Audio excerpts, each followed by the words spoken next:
Hi GI Bob the X-Man Hildebrand here today with a very special guest. Now, we've got a businessman, a father, and a state assemblyman, but generally, I would say he's a hero of the airsoft community. State Assemblyman Curt Hagman, pleasure to have you here. Bob, it's always a pleasure to see you. Thank you, I appreciate that. Now, and in a suit, no doubt. I know, it's weird because I'm wearing pants today, which is not normal for me. The audience is going to be very happy that you're not in either camouflage or a t-shirt.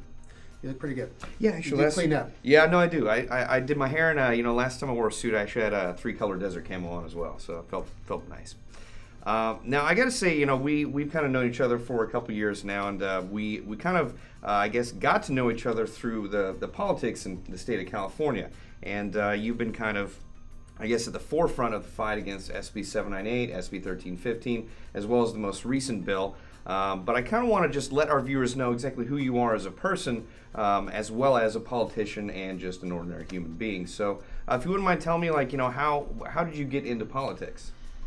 Well, that's kind of like temporary insanity. I was, like you said, a businessman. I volunteered a lot for the community. I was in 5 or 6 different groups. My kids were little at the time and had more energy and time than probably most people would use it for other things, but I like to give back. So I started getting into being a commissioner for the city, and then eventually got on some county boards and commissions and did my first taste of public policy, liked it. Got recruited to run for city council, I did, and won that, and then eventually up to the state assembly. Wow. Now, you've been in the state assembly for a number of terms, and I believe this is going to be your last term, is that correct? Correct. 6 years, 3 terms. Wow. That's gone fast. Yeah, that time flies, especially when you're doing a good job. Now, I gotta say, ever since this fight against, what's currently SB199 right now, we at Airsoft GI have tried to be at the forefront dealing with it locally as well as on the state level, and you've been a really great help to us, being not only our representative in the state legislature, but also keeping us abreast of what's going on. And from the very beginning, you were on the Public Safety Committee, which was hearing SB798. Can you tell me, what it was like, at least when we were first going through the motions? Well, first of all, thank you for. A lot of companies wait till after bad legislations go through, and then they complain. Yeah. You guys took an active role. You rallied folks, and we've been successful in the past defeating these bills, and I hope that we are again. But you have an author up there on the Senate side that really believes what we see here should be outlawed, or should be painted at least orange or yellow or something completely, nothing cool like what you got. And so he keeps pushing these bills through. And we have the way that public safety, especially set up in California, is very liberal. You have 5 members that are from the most liberal part of California as chair and 4 members, and you have 2 Republicans on there. So we lose a lot.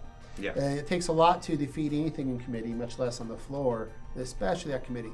And especially for all those knowing about California, we're very anti-gun in California. What? So there's at least 20 bills a year coming up to take some portion of gun rights away. Whether that be fingerprints for ammunition. Right now, if you go to California and you want to buy 50 rounds of handgun ammunition, it's give you a fingerprint. Magazine outlaws, they wanted to take away last year anything that had more than 10 rounds, even if you owned them legally beforehand.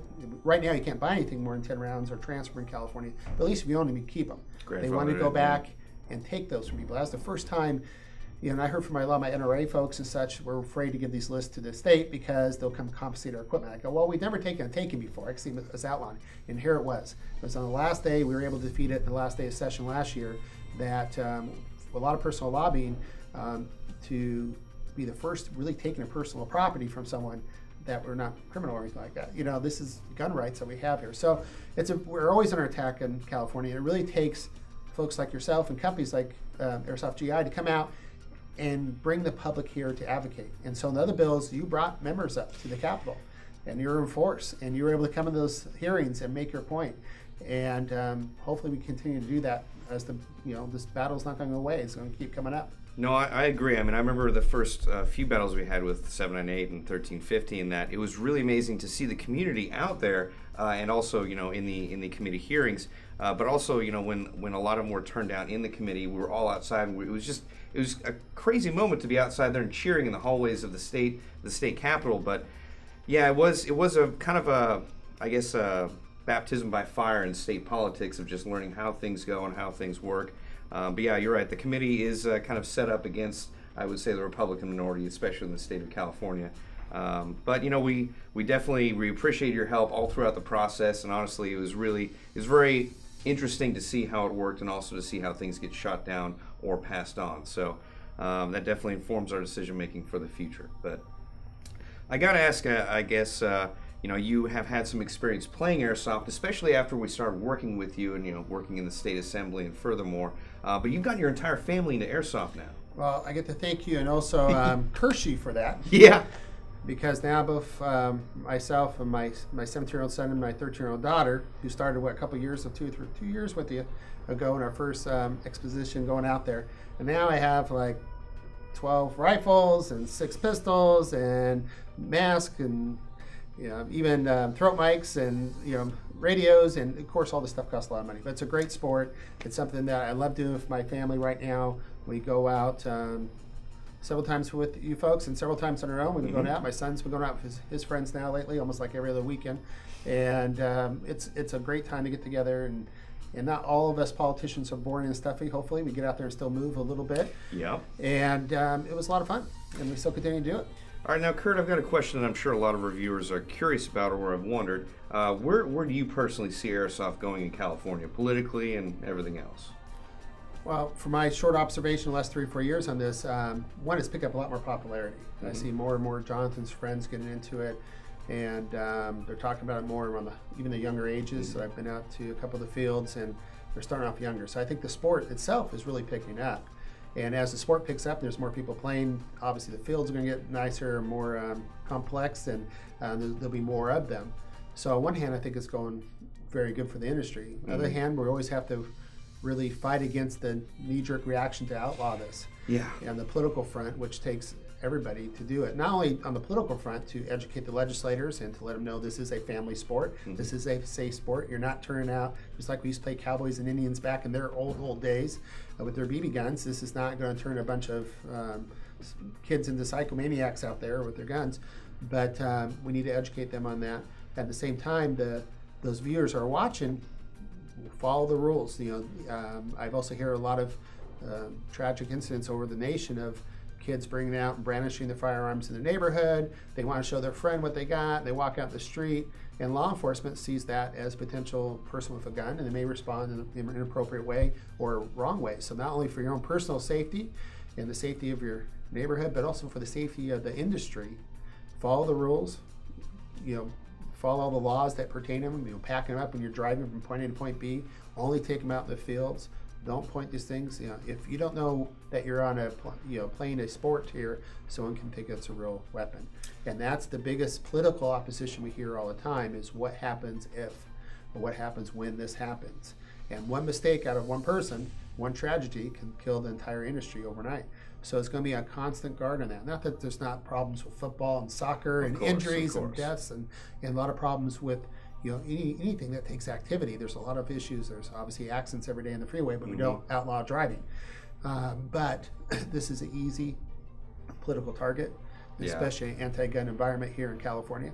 And so we need all our fans of the sport to play responsibly, follow the rules, follow the laws, and don't do anything stupid. That is absolutely correct. I'm glad you were able to say that so succinctly as well. I mean, it's very important. You don't brandish your guns outside. Keep your guns in a gun bag.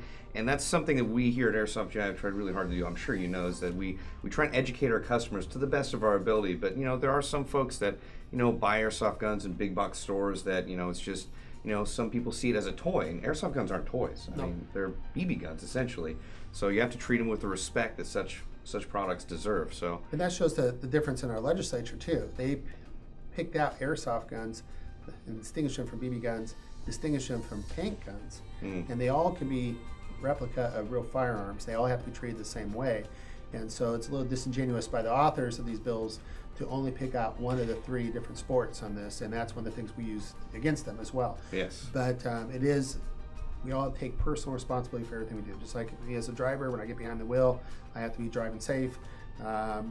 Anything we do, we have to take that personal responsibility. And I got in trouble. You pointed out to me when I went to one of the first trips with you. I brought my guns out, and I should know this too. I have lots of real weapons, and I have gun bags for all of them, and I brought it from my car directly about 30 feet into the gun store, and I got chewed out for bringing it out in the gun bag. Yes. And just that one thing. And so that stuck with me as well. And we need to be conscious of that. and even just a few feet. That's all it takes, especially when you're walking in the building that no one else knows what that building is. Absolutely. Some driver goes by and sees what looks like an assault weapon going into the building. They call the law enforcement. Things happen. Yeah, that is something that you know, I learned after started working here that our sales floor does do, is that if you come in without a gun bag for a gun, they'll generally send you back to your car or give you a gun bag to take it back into your car, because you know, not only do we want to educate the customer, but we also want to keep them safe as well. And you know, sometimes those go hand in hand. Now, Curt, several different police departments as well as some military units in SoCal have started using airsoft guns as training utilities or training weapons. Now, how do you see that as affecting the state of California? Well, I mean, they're great training aids. First of all, ammunitions get more and more expensive and harder to come by. I remember I used to go do my quarterlies at the academy, and it's like bring out cases. Now we actually get limited amounts to train on, because it is get much more costly and the funds are cut back from the departments. Secondly, shooting a standing still target is much different than any of us who's gone rushing and getting shot at. And we spent lots of money on simulations, like a screen with low ping pong balls shooting back, and just the adrenaline flow and everything else is totally different just on that. So this is as close to real life as you get in training. So all the military and all law enforcement is moving toward this. And again, back to our bill, it's a lot different when you see a real looking gun looking at you versus something painted orange. And to go back and forth and get that real sense as close as you can get to it. You have the blowback, you have everything else coming back from these things. And then you can still practice with your service weapon on the range, make sure you're still very accurate with it. But these are great training aids, and more and more departments, if not all of them, are going to them. Absolutely, and I think it would be very unfortunate were this bill to go through in its final form, that you know, it might actually affect the military and law enforcement community. It might deny them some of these valuable training tools. Well, what they're going to do is go out of state. It's like we pushed everybody else out of state. You know, go to Arizona, Nevada, and go get their training done elsewhere, and we miss out on those other jobs and opportunities here. Well, Curt, you know, I know you're a really busy man. You're running for county supervisor in San Bernardino, Canada. I just want to say, you know, I'm speaking for viewers and my coworkers right here, that I just want to thank you for spending some time with us and coming out and just reminding us what a great politician is all about. So. Well, I appreciate you guys keeping this issue up to the viewers. I mean, the last thing, if you fight and die and lose, that's one thing. But if you lose without even knowing there's a fight out there, then that's the worst kind of loss you get. Absolutely. So, you know, I'm glad you get your viewers rallied up and help us defeat this bill in the Assembly and make sure we can keep our sport alive here in California and growing strong. Absolutely. So thank you for everything you're doing. No, my pleasure, and thank you again. And for those folks that are out of state or outside of California that want to know more information about the fight against SB199, we will be putting some links in below. Now, for those of you that do live inside California that would like more information, as well as like a way to contact your state representative, we're going to put links to that in the little bar below. So make sure to click on those, and it's very important that you are a resident of California before you contact anyone in the state legislature. Well, without further ado, Curt, God bless America. Thanks, Bob. Mm-hmm.